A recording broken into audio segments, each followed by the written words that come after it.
Ahojte, dneska si ukážeme moje vzácne kamienky. No, to je proste akoby zbierka kamienkov. No, ideme si to otvoriť.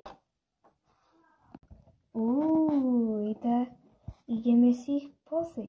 No, toto je pik achát ružový.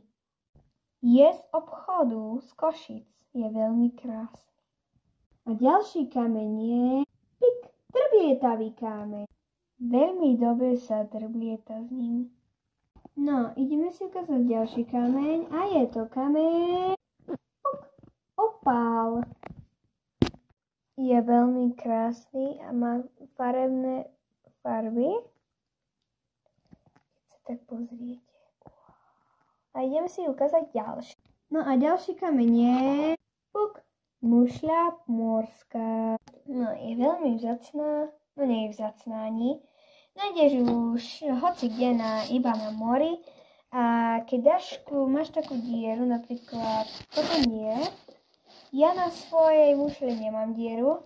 Mám také iba malé bodky a niektoré mušle mám aj jednu, iba je stratená, musím nájsť. A keď dáš na ucho, tak proste to tak počuješ, že keby more tieklo. No a ideme si ukázať posledný kameň. A ten kameň je...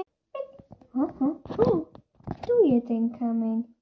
A toto čo je za kameň? Aha, to je umelý zub od vlka.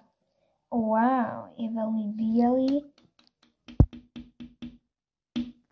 a lesklý. No a ďakujem vám veľmi pekne, že ste si pozreli to videjko a ešte raz si zapamätajte. Ten je mušľa morská, toto je opál, toto je drblietavý kameň, toto je achát a toto je umelý zub zo vlka.